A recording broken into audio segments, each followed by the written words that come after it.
morning, Miss Cohen. Today we are going to be talking about why did the League of Nations fail to keep the peace in the 1930s. So, after World War I, the world was desperate for peace. The League of Nations was born out of that hope, a global organization meant to preserve another catastrophic war. While its mission was simple but ambitious to maintain peace through collective security, disarmament, and diplomacy. Yet, as we'll see, the League's noble vision slowly unraveled and the weight of political realities. Alright, let's go back in time. So, a promise of collective security, the League's mission. The League aimed to settle disputes before they turned violent. It encouraged nations to talk, not fight.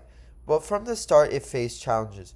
The United States, the very country whose President Woodrow Wilson had campaigned for the League to never join. Without American influence and power, the League's authority was weak. It was like trying to build a bridge without one of its main supporters, if you remember that reference from Chapter 2. Slide 3, the failure of disarmament. One of the League's biggest goals was disarmament, convincing nations to reduce their weapons. But countries were reluctant. Each feared being left vulnerable. Others didn't follow through. Conferences were held, speeches were made, but little changed. As tensions rose in the 1930s, nations began rearming instead of disarming. The League's inability to enforce agreements showed its growing weakness. Alright, so as you see here, Wilson's 14 points were urging people to disarm. The 1932 conference, Wall Street crash, is the Manchuria invasion, Hitler's rise in 1933, and the conference collapse are all key figures of what was happening and why the World Disarmament Conference overall just didn't work out. Alright, the Manchuria crisis. In 1931, Japan invaded Manchuria, claiming it was an action of self-defense. The League investigated and condemned Japan's actions, but did nothing more. Japan simply left the League.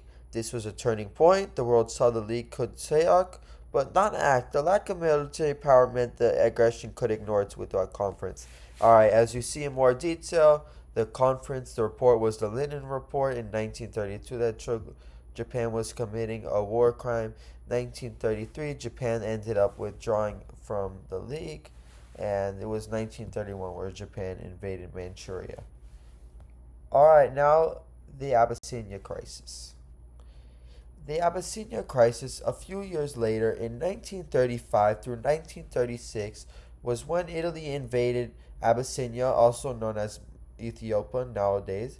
Once again, the League protested and imposed limited sanctions, but major powers like Britain and France hesitated to take stronger action. They feared pushing Mussolini closer to Hitler. The League failure here was public and humiliating.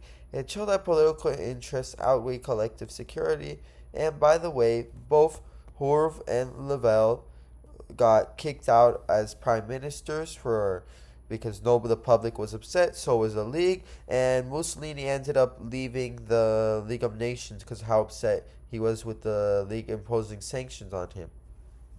It was known as the Horv-Lavelle Pact. Alright, so we're going to talk about the Spanish Civil War and the non-intervention failure. So, during the Spanish Civil War, the League remains largely silent. It was neutral, but in reality, it was paralyzed. It couldn't do a thing. Germany and Italy supported Franco's forces and made it obvious while the League stood by. This silence further eroded its credibility as a peacekeeping body, which it quoted at that time that they didn't have evidence, even though there was planes that made it very, very obvious.